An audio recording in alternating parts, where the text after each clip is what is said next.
Assalamualaikum warahmatullahi wabarakatuh.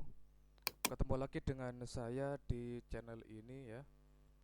Pada video kali ini saya akan membahas bab yang keempat ya, yaitu subbab yang pertama ini saya akan menjelaskan tentang jagat raya. Bagaimana pembentukan jagat raya itu, kemudian isinya apa saja ya. Baik, sebelum saya mulai video ini, ada baiknya bagi kalian yang belum subscribe silahkan subscribe dulu. Kemudian jangan lupa tonton videonya mulai dari awal sampai akhir supaya kalian bisa mendapatkan pemahaman yang menyeluruh. Baik, akan saya mulai videonya. Jagat raya. Oke. Pengertiannya, ya, jagat raya atau alam semesta atau kosmos ya, adalah sebuah ruang tempat segenap benda langit berada, termasuk bumi tempat manusia hidup. Nah, itu pengertian dari jagat raya ya. Di semuanya ini termasuk dalam jagat raya ya. Pengertian lain yaitu antariksa atau universe dalam bahasa Inggris, atau angkasa luar atau outer space, merupakan ruangan yang meluas ke segala arah tanpa ada batas-batasnya ya. Jadi ruangan yang meluas, makin lama makin melebar, makin lama makin luas gitu ya. Ini pengertian jagat raya yang modern seperti itu ya.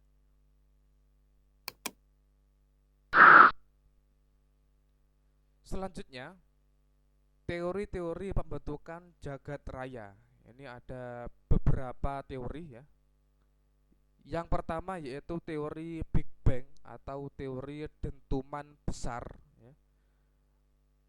Ilmuwan pendukungnya antara lain George Lemaitre ya, Edwin Hubble, Festus Slipper, Alan Guth, dan Paul Davies ya. Kemudian teori yang kedua, teori keadaan tetap atau stabil, ini dicetuskan oleh Fred Hoyle ya. Kemudian ada lagi teori alam semesta kuantum ya. Ini oleh William Lane Craig, kemudian Arno Penzias dan Robert Wilson dan George Smoot ya. Termasuk di dalamnya yaitu fisikawan terkenal Albert Einstein juga ya, termasuk. Oh ya, kalau suara saya tidak terdengar, tolong kalian dengarkan melalui headset ya, biar lebih jelas, atau alat pendengar yang lain ya. Kalau mungkin kalau tidak pakai headset atau earphone, suara saya kurang terdengar mungkin, atau pelan gitu ya. Siapkan headsetnya atau earphone-nya ya. Oke, saya lanjutkan. Nah, kemudian ada beberapa pandangan manusia tentang jagat raya ini ya. Nah, ya. Mulai dari yang pertama, ada pandangan antroposentris. Pandangan antroposentris ini, antropo ini manusia, sentris itu pusat. Jadi mengatakan bahwa pandangan antroposentris itu manusia sebagai pusat jagat raya gitu ya. Manusia sebagai pusat jagat raya. Ini. Ini pandangan menurut manusia kuno ya, atau manusia purba zaman dulu gitu ya. Karena keterbatasan pengetahuan gitu ya. Berikutnya yang kedua, pandangan geosentris. Ini sudah muncul pada zaman Yunani kuno ya, sekitar 500 sebelum Masehi. Antara lain dikemukakan oleh Thales, Anaximander, Pythagoras, dan Claudius Ptolemaeus ini ya. Claudius Ptolemaeus ini merupakan tokoh sentralnya dari pandangan geosentris ya, yang mengatakan bahwa geo atau bumi itu merupakan pusat dari jagat raya gitu ya. bumi merupakan pusat dari jagat raya ini, katanya Claudius Ptolemeus dan teman-temannya tadi, ya. Ini pada waktu itu cukup beralasan ya, karena memang tidak ada alat canggih yang bisa untuk mengeksplor langit lebih jauh gitu ya. Jadi pandangan manusia ini masih terbatas begitu. Sehingga wajar saja kalau manusia pada saat itu mengatakan bahwa bumi itu merupakan pusatnya jagat raya, karena kalau dilihat dari bumi, benda-benda langit itu kelihatan mengitari bumi kan begitu. Itu adalah pandangan pada saat itu, tuh ya. Nah, kemudian setelah ditemukannya teleskop, ya, kemudian alat-alat lain yang lebih canggih lagi yang bisa mengeksplor langit eh, dengan tingkat yang luar biasa, ya, maka muncul pandangan berikutnya, ya, yaitu pandangan heliosentris yang dicetuskan oleh Nicolaus Copernicus, ya. Pandangan heliosentris ini mengatakan bahwa helio atau matahari, ya, helio atau matahari ini sebagai pusat jagat raya, gitu ya. Ini pada awal-awal penemuan ini, awal penemuan teleskop ini ya, awal-awal penemuan teleskop, ya, ini oleh Nicolaus Copernicus. Jadi anggapan yang pertama, pandangan geosentris ini sudah berhasil dipatahkan oleh Nicolaus Copernicus, ya. Kemudian seiring dengan berkembangnya zaman, kemudian alat-alat eksplorasi benda-benda langit semakin canggih saja, ya. Bahkan manusia sudah bisa untuk mendaratkan manusia di bulan, ya kan. Maka pandangan Nicolaus Copernicus itu sudah mulai ditinggalkan, ya. Berganti pandangan galaktosentris. Galaktosentris bahwa yang menjadi pusat galaksi atau pusat jagat raya itu adalah galaksi, gitu ya. Yang menjadi pusat jagat raya itu adalah galaksi, bukan matahari. Matahari ini adalah bagian dari galaksi itu, gitu ya. Ini. Oke, sekarang kita masuk ke teori-teori pembentukan jagat raya.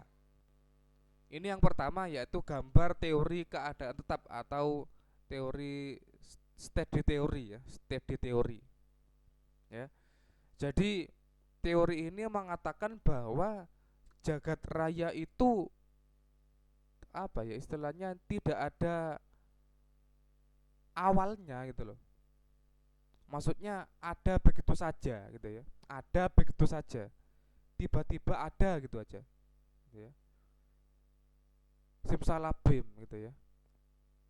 Ini mengatakan bahwa jagat raya itu sejak dulu ya memang begini, tiba-tiba muncul gitu ya. Ada galaksi A dan galaksi B, ini ya. Ini. Kemudian nanti akan muncul tiba-tiba galaksi C gitu ya. Tiba-tiba muncul gitu ya.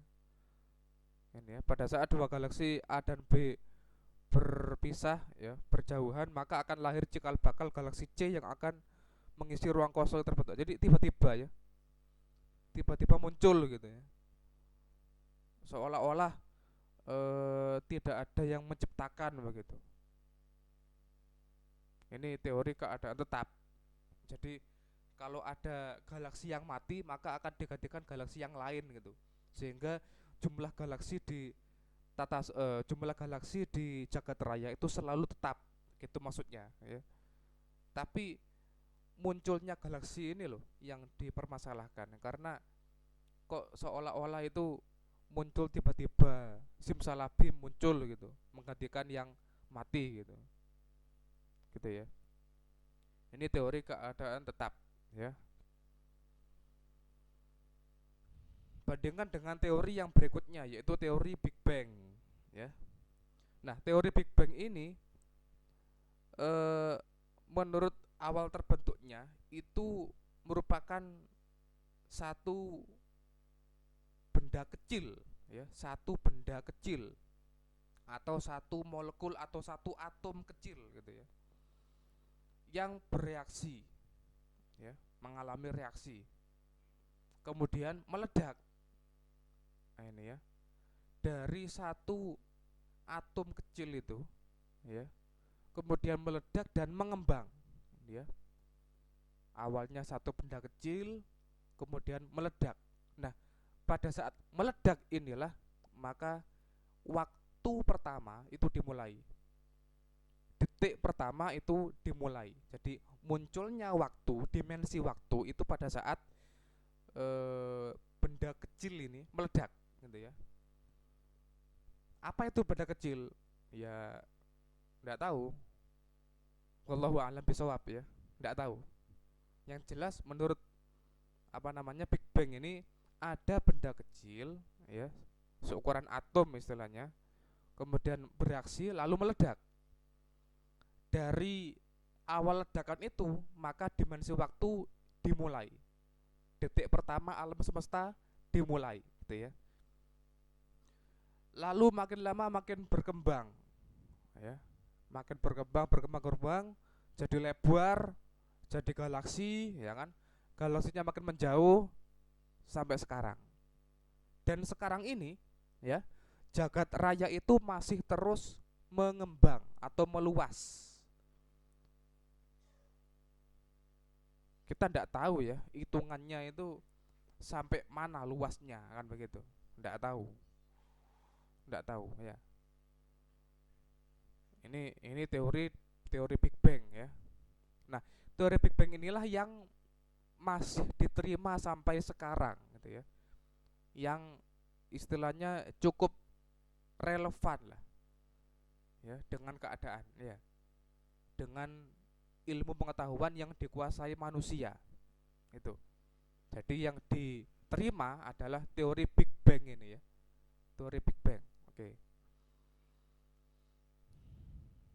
Oke, sampai sini sudah jelas, ya. Saya lanjutkan. Lalu apa saja materi-materi yang terdapat di jagat raya ini? Ya. Yang pertama yaitu galaksi. Nah, ya, galaksi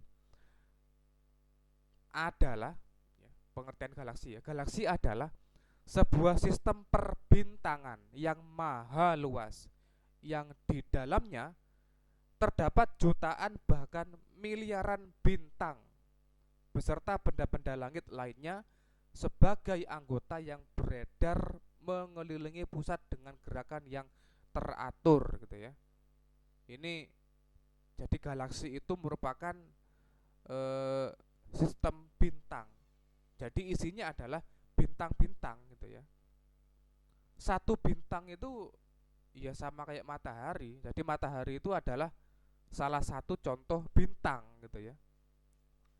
Nah, kalau matahari itu dikelilingi oleh planet-planet, lah berapa planetnya sekarang, kan begitu. Lawang bintangnya saja jutaan bahkan miliaran bintang. Loh, apalagi planetnya, kan begitu. Banyak sekali berarti. Banyak sekali, ya. Dan semuanya itu mengelilingi pusat dengan gerakan yang teratur, ya. Gerakannya teratur. Ini.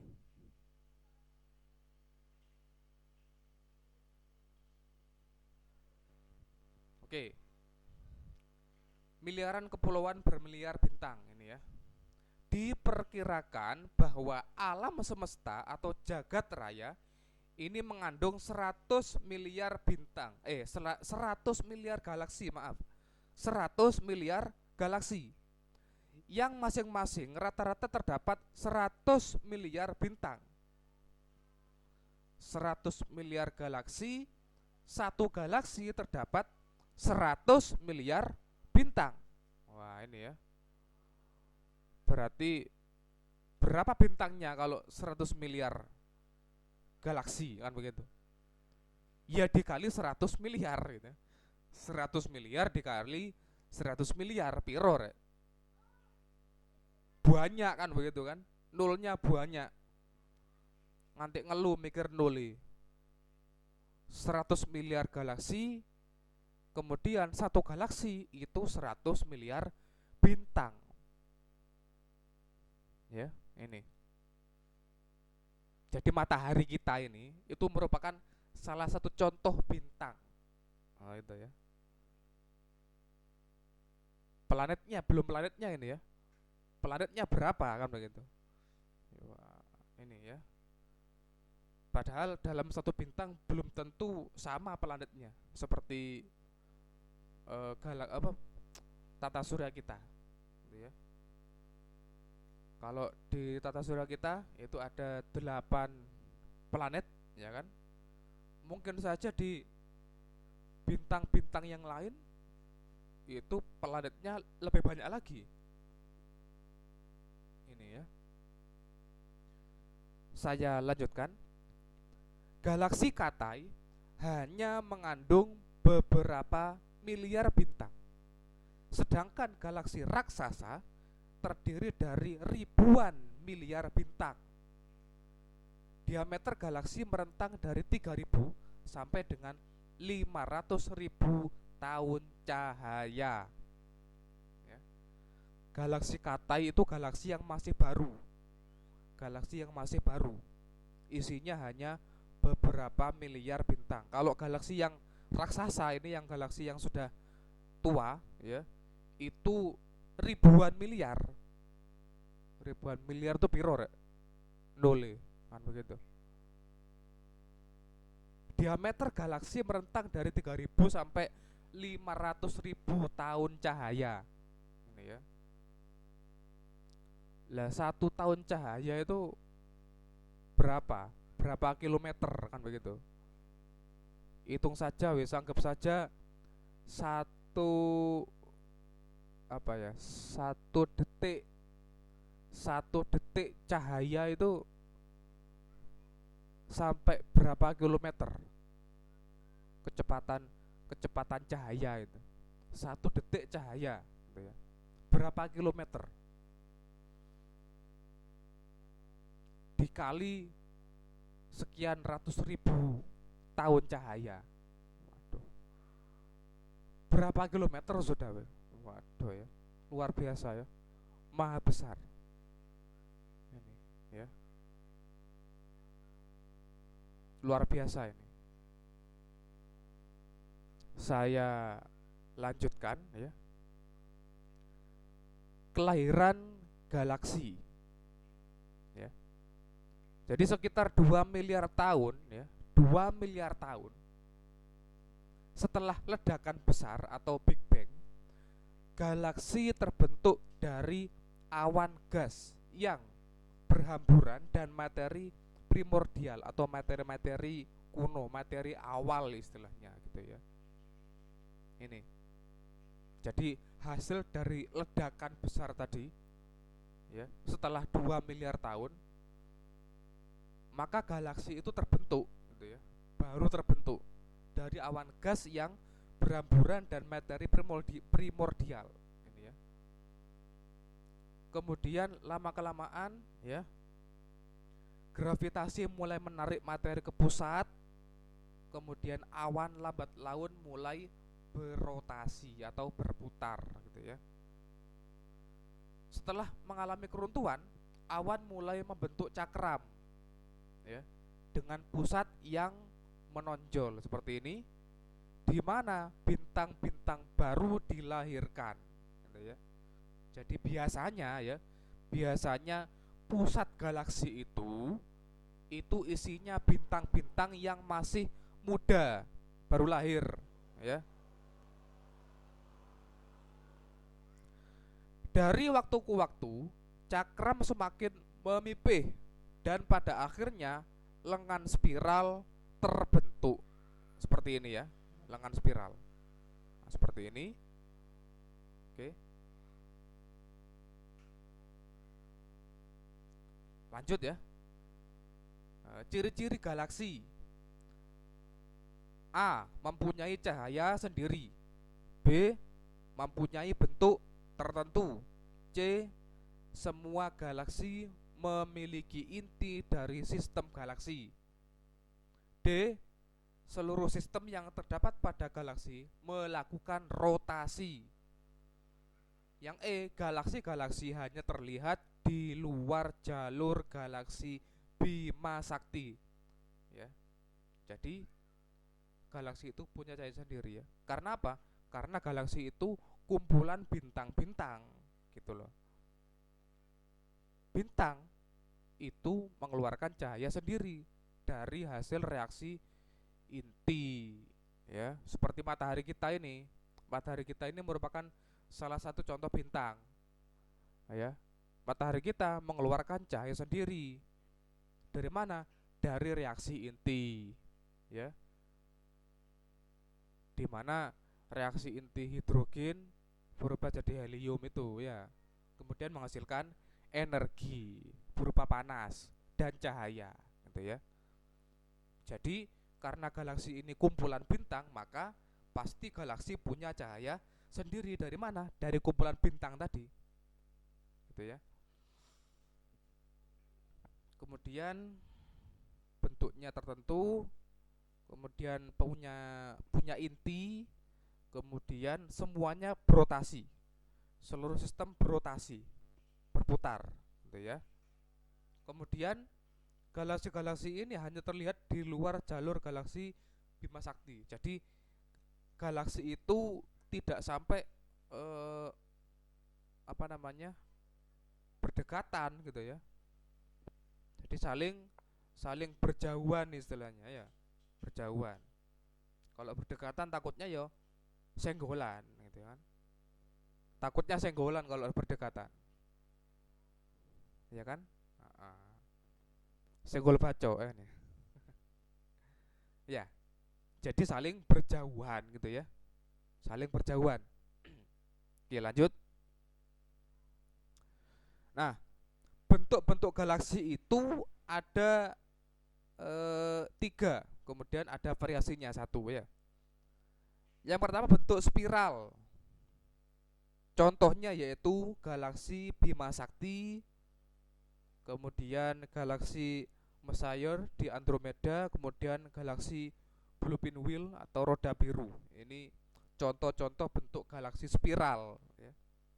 Jadi galaksi Bima Sakti atau galaksi Milky Way ya, Milky Way, galaksi kita ini itu bentuknya spiral ya. Ada lagi bentuk elips ya. Bentuk elips contohnya yaitu Ursa Major ya. Ada lagi yang bentuknya tidak beraturan.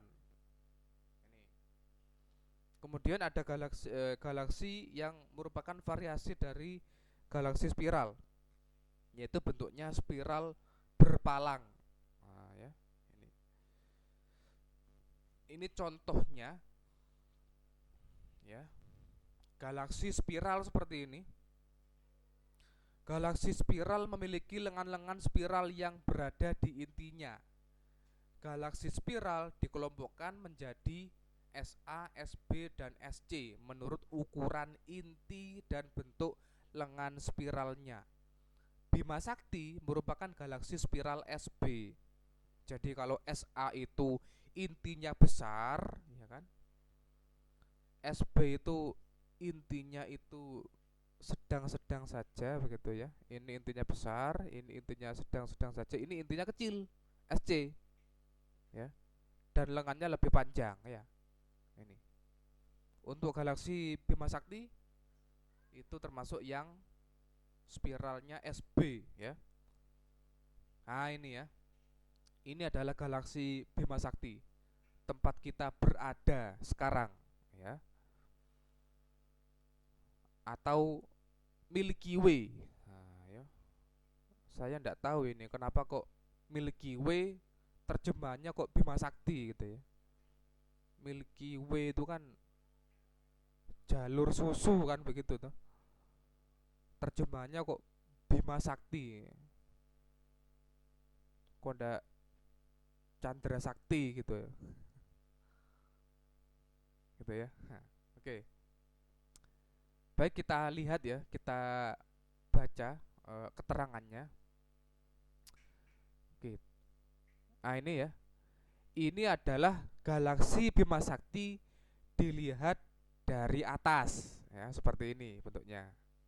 Nah, tata surya atau tempat kita berada ya, itu berada di sisi luar, di lengan Orion atau lengan lokal yang terlihat berasal dari lengan Perseus ya. Jadi letak kita tuh di sini ya. Nah, ini namanya lengan Perseus ini ya. Ini lengan Perseus namanya. Ini lengan Perseus ya. Nah, kita berdekatan dengan lengan Perseus ya. Ini. Lah, ini kita itu ada di sini ya. Nah, di sini. Jadi matahari kita, bumi kita itu ada di sini. Ya. Oke. Ini lengan Sagittarius. Lengan Sagittarius ini apa namanya? Eh apa? Pusatnya ya. Pusatnya ini. Nah, akhir-akhir ini dibenarkan adanya lubang hitam di pusat galaksi Bima Sakti. Oh, atau black hole. Nah, ini black hole ini misterius ya.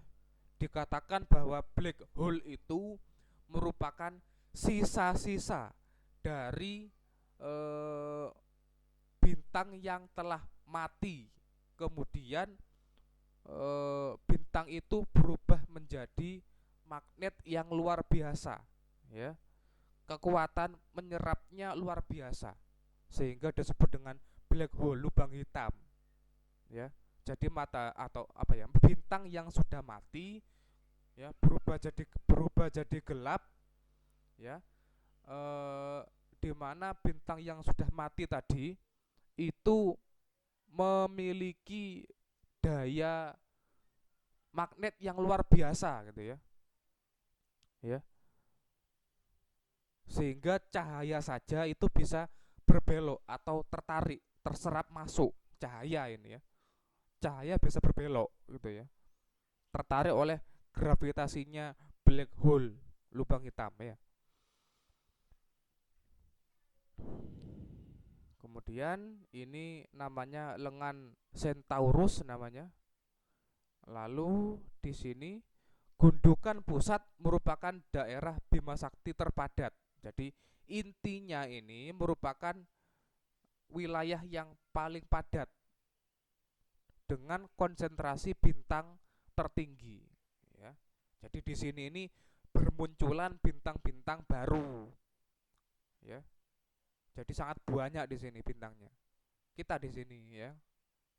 Ini tata surya ini berada di sisi luar ya, di lengan Orion. Bukan Orion tuku roti, bukan ya. Orion ini lengannya Bima Sakti ini ya. Oke. Lanjut.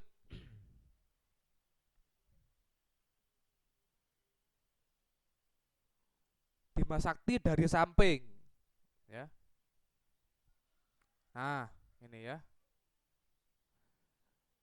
Galaksi dilihat dari samping ini seperti ini ya. Galaksi dikelilingi halo bintang-bintang yang sangat tua. Halo itu lingkaran seperti ini ya. Halo itu lingkaran ya, lingkaran seperti ini ya. Nah, ini dihasilkan dari pancaran cahaya bintang-bintang yang tua gitu ya. Sebagian besar bintang halo ya berada di gugus bola ini ya, seperti ini di dalam bola ini ya, gugus bola ini seperti ini ya. Jadi saking terangnya cahaya sampai membentuknya namanya halo seperti ini ya. Oke, di pusat cakram terdapat gundukan dengan ketebalan 15.000 tahun cahaya. Jadi dari ujung sini ke ujung sini itu ketebalannya 15.000 tahun cahaya. Lalu ketebalan cakramnya yang ujung ini pada sisi luar tidak lebih dari 1000 tahun cahaya. Tipis di sini ya, daripada yang ini maksudnya. Lalu diameternya ini lebih dari 100.000 tahun cahaya. Ini ya.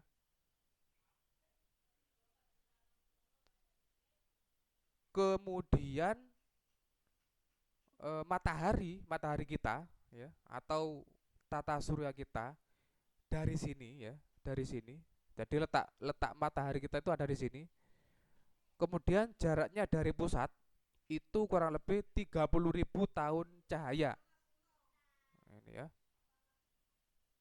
Oke. Oke, luar biasa ya. Luar biasa. Ya. Luar biasa besarnya ya. Kita ini tidak ada apa-apanya, kecil kita ini ya, kecil. Apalagi sang pencipta ya toh. Ini ya, bukti ini ya. Oke, berikutnya yang kedua, Andromeda. Ya, ini merupakan contoh galaksi yang spiral tadi ya. Ini juga spiral. NGC 1232 di rasi Eridanus seperti ini. Kemudian galaksi Cepheid NGC 7742 spiral dengan inti sangat terang. Ya, ini. Ada lagi M81 berada di dekat Ursa Mayor. Ini ya. Nah, ini ya. Ini yang saya katakan tadi. Ada galaksi spiral variasi ya, yaitu galaksi spiral berpalang atau berbatang seperti ini. Nah, ya. SBA, SBB dan SBC. Nah, ya. Jadi SBA itu palangnya apa namanya panjang nih, palangnya ya, palangnya panjang. Oh, maaf. Oke. Palangnya panjang, intinya itu besar. Kemudian SBB itu palangnya lebih pendek ya.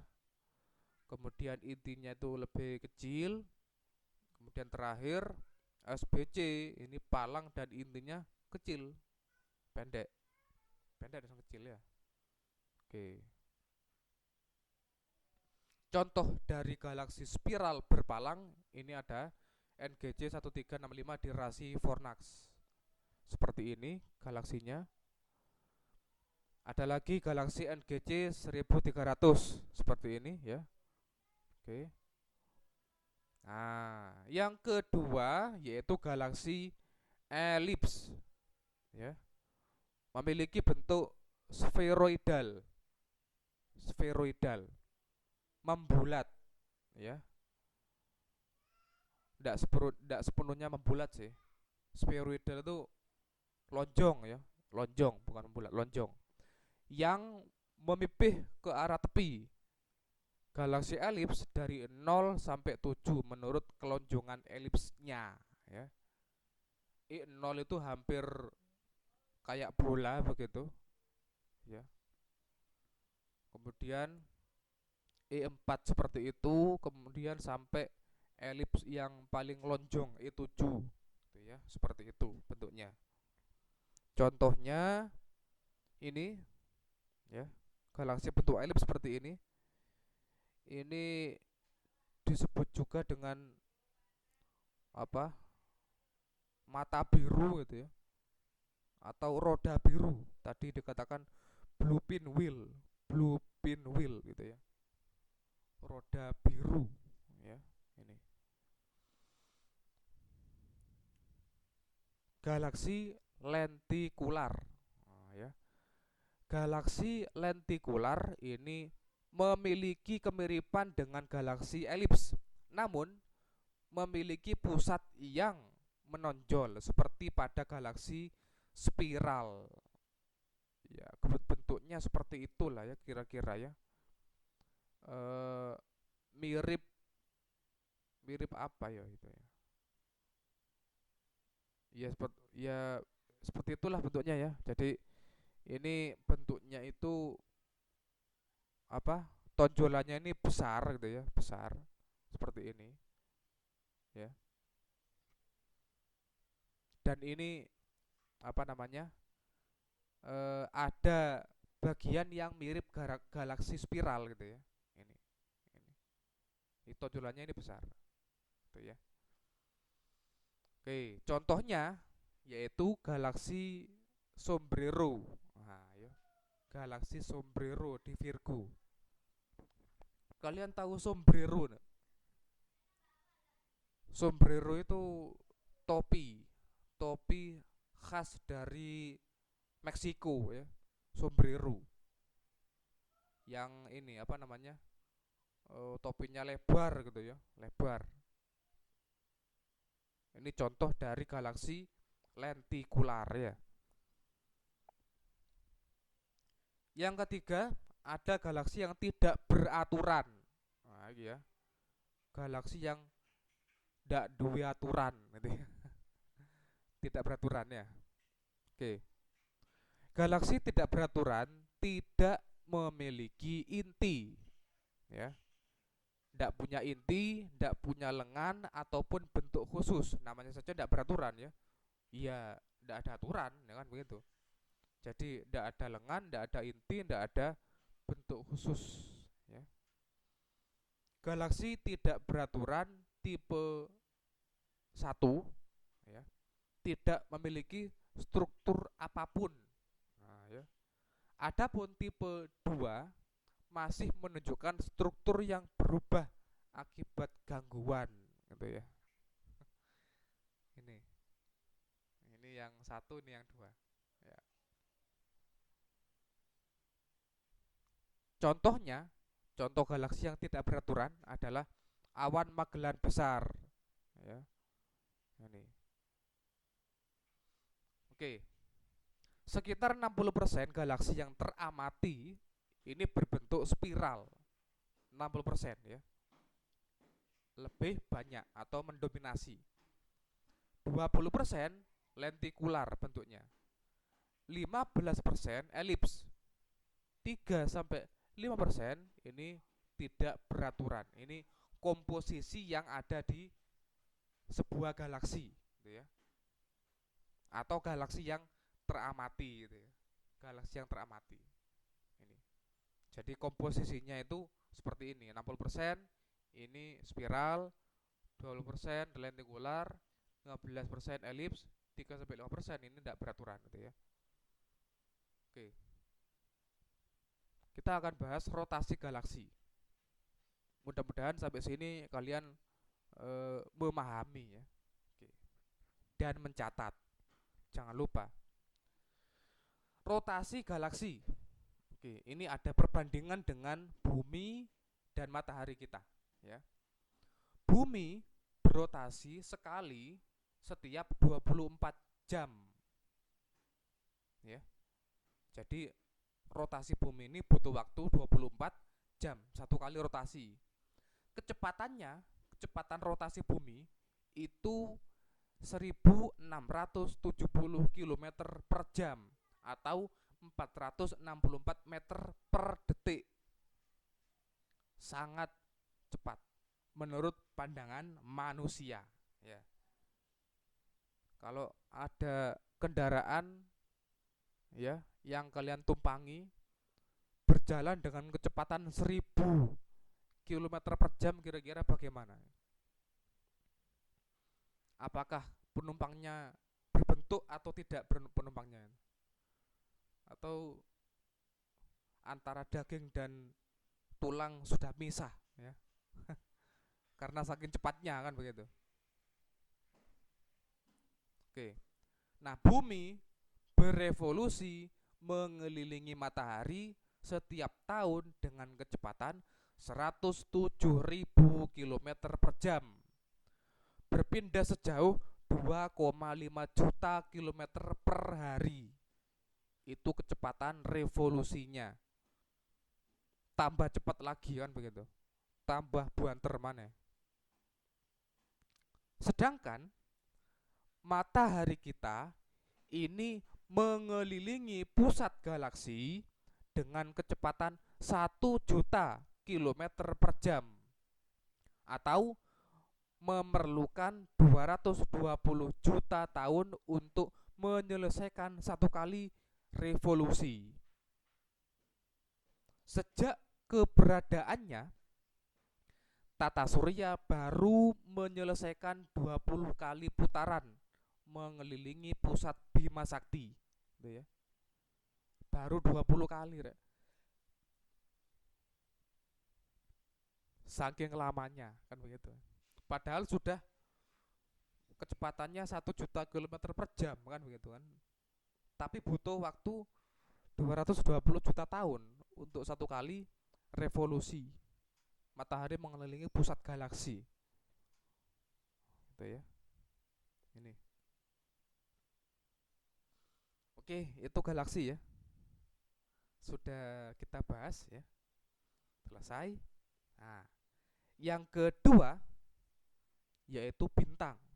Jadi benda langit setelah apa yang mana? Benda jagat raya setelah galaksi adalah bintang ya. Sebuah benda langit yang dapat memancarkan cahaya sendiri, contohnya adalah matahari kita ya. Oke. Untuk materi kelahiran bintang ya, kita akan bahas di video selanjutnya saja ya. Kita tidak usah bahas di sini. Ini khusus bahas apa namanya? Bahas galaksi ya. Oke.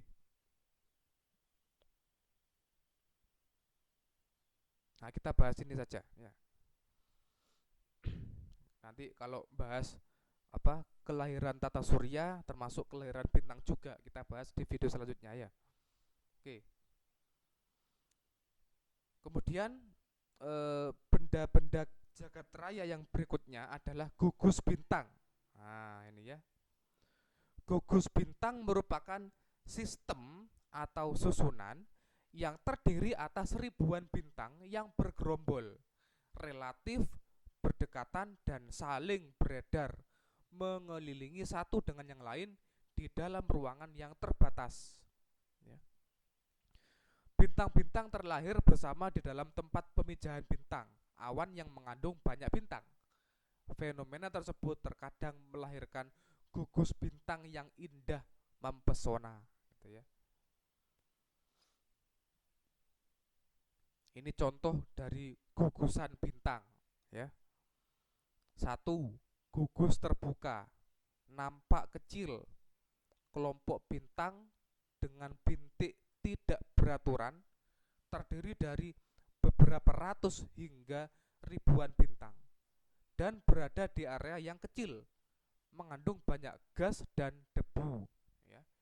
Ini ada contoh gugus bintang terbuka, yaitu Pleiades, terletak di belahan langit utara, terdiri dari ribuan bintang. Di antaranya terdapat 7 bintang terang yang dapat dilihat dengan mata telanjang seperti ini ya. Kalian pernah melihat gugus bintang seperti ini di langit malam? Kalau kalian suka bangun malam, coba lihatlah langit ya. Di sana banyak gugusan bintang yang saling berdekatan ya. Yang kedua, gugus bola. Gugus bola merupakan sekumpulan bintang berbentuk bola yang terdiri dari ratusan ribu atau jutaan bintang. Tidak seperti gugus terbuka, gugus bola mengandung bintang-bintang tua dan beberapa bintang raksasa biru. Tipe gugus ini juga hampir kosong ya, dari gas dan debu antar bintang. Kerapatan bintangnya puluhan kali dari kerapatan gugus terbuka, jadi lebih banyak gitu ya. Contohnya ini ya, gugus bola seperti ini. Tucana merupakan gugus bola di belahan langit selatan dengan 2 atau 3 juta bintang. Luminositasnya atau tingkat kecerahannya setengah juta kali lebih besar dari luminositas matahari. Jadi tingkat kecerahannya itu 500.000 kali lebih besar dari matahari tingkat kecerahannya ya. Lah kalau matahari ini sudah cerah seperti ini ya. Lah kalau dikali 500.000 itu seperti apa cerahnya? Berikutnya, nebula. Nah, ini apa nebula itu sebenarnya? Nebula itu adalah bagian sebelah selatan Bima Sakti ya, menunjukkan adanya nebula gelap atau kulsek, lubang yang sehitam tinta. Ini sebenarnya adalah suatu masa materi kabur yang dikelilingi oleh bintang-bintang yang terang gitu ya. Namanya nebula. Ini. Ini ya nebula ya. Nebula itu ini. Nah, ya. Jadi nebula ini merupakan bahan baku dari bintang ya. Lahirnya bintang itu merupakan eh, reaksi dari nebula ya, terbuat dari nebula gitu ya. Nah, ini contoh nebula ya. Ini. Ini contoh nebula ya. Bintang-bintang dipisahkan oleh materi antar bintang dan sering dikaburkan oleh kumpulan bintang yang menyerupai kabut ya. Gambar di atas adalah nebula kepala kuda, sebuah awan gelap dari materi antar bintang di Orion ya. Nah, di sekitar nebula inilah bintang-bintang itu dilahirkan ya.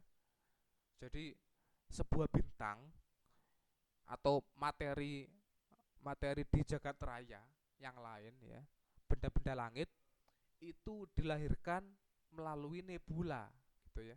Nebula ini yang nanti berputar gitu ya, lalu membentuk materi benda langit ya. Kita akan jelaskan di video selanjutnya nanti ya. Oke, ini contoh nebula seperti ini. Nebula Amerika Utara nampak oleh mata telanjang, berada di rasi Cygnus. Ada lagi nebula Laguna dalam rasi bintang Sagittarius seperti itu ya. Jadi awan ya, awan langit istilahnya itu. Awan yang merupakan materi yang bisa membentuk benda-benda langit ya, itu nebula namanya. Oke, kita bahas sedikit tentang teleskop ini, teleskop ruang angkasa Hubble. Teleskop ruang angkasa Hubble ya, merupakan perangkat astronomi yang paling penting sepanjang masa ini ya. Kelebihan teleskop ini adalah lokasinya yang berada di atas bumi ya, yang me, yang menyerap dan menyebarkan cahaya benda langit. Diorbitkan tahun 1990 di ketinggian 600 km. Teleskop mengirimkan citra ketajaman tak tertandingi dan memungkinkan para ahli untuk melakukan analisis lebih dalam gitu ya. Jadi teleskopnya ini seukuran bus silinder dengan diameter 4,3 meter, panjang 13,1 meter dan berat 12,5 ton. Termasuk cermin berdiameter 2,5 meter gitu ya. Jadi mampu untuk menjangkau benda-benda langit yang jauh sekali gitu ya. Mengamati benda langit yang jauh sekali. Ini. Oke.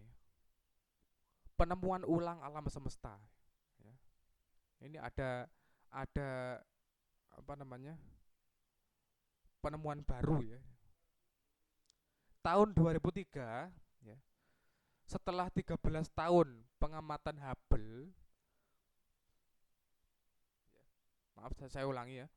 Tahun 2003, setelah 13 tahun pengamatan Hubble telah menyuplai 550.000 gambar lebih dari 19.000 benda langit kepada kita citra-citra ini atau gambar-gambar ini memberikan dampak yang besar terhadap pemahaman kita akan alam semesta. Seperti menunjukkan ruang yang jauh, teleskop menunjukkan kepada kita betapa berbedanya alam semesta ini ketika ia masih muda. Teleskop Hubble telah memberikan banyak kejutan kepada kita sebelum masa pensiunnya pada 2010. Sudah pensiun berarti ya? Sudah pensiun berarti ya. Diganti oleh teleskop yang baru gitu ya. Nah, ini penemuan teleskop Hubble ini ya. Teleskop Hubble ini telah mengungkap banyak fenomena yang belum pernah teramati ya. Seperti pembentukan bintang skala besar setelah adanya gelombang kejut yang berasal dari inti galaksi Cartwheel berjarak 400 juta tahun cahaya. Ini pembentukan bintang baru ini. Nah, ini yang berhasil ditangkap oleh teleskop Hubble ini. Nah, ini ya. Seperti ini. Luar biasa. Nah, ini juga foto-foto dari teleskop Hubble ini ya. Hubble menunjukkan nebula elang kepada kita, yang merupakan salah satu pemandangan spektakuler di alam semesta. Di puncak pilar besarnya, panjang beberapa tahun cahaya. Ini ya, panjangnya itu beberapa tahun cahaya. Bintang sedang dalam proses kelahiran. Jadi bintang itu ya, itu dilahirkan di nebula sini gitu ya. Nebula yang nantinya itu berputar-putar lalu membentuk material bintang gitu ya. Termasuk planet-planet itu dilahirkan di sini. Dilahirkan di awan nebula sini ya. Tuh. Nah, ini teleskop Hubble ini ya. Kehebatan teleskop Hubble dalam memotret sebagian kecil alam semesta. Seukuran koin yang terletak sejauh 25 meter ya, di mana lebih dari 1.500 galaksi beragam bentuk dan usia terdeteksi. Ini ya. Ini. Jadi satu titik ini ya. Satu titik ini adalah galaksi ini, Rek. Ini galaksi gitu ya. Galaksi. Ini yang lebih dekat ini galaksi. Jadi galaksinya banyak ya, sangat banyak ya. Ini kehebatan teleskop Hubble ini ya. Sekarang sudah diganti yang baru sekarang.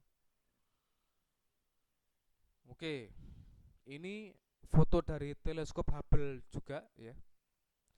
Eta Carinae, salah satu bintang paling besar, paling masif, dan paling tidak stabil. Dilengkapi oleh lapisan berpijar yang dihasilkan oleh lontaran materi yang stabil, seperti yang ditunjukkan oleh foto teleskop Hubble ini, seperti ini ya. Paling tidak stabil gitu ya. Wah. Kalau tidak stabil berarti di sana kemungkinan tidak ada planet ya, karena planetnya hangus semua gitu ya, termakan oleh bintang ini, Eta Carinae ini. Oke, itu sebagai pembahasan subbab awal kita ya. Semoga bermanfaat dan jelas ya. Terima kasih atas perhatiannya. Sampai ketemu di pembahasan video selanjutnya ya. Kalau ada pertanyaan silakan ditulis di kolom komentar atau tanyakan langsung ke saya ya. Terima kasih. Assalamualaikum warahmatullahi wabarakatuh.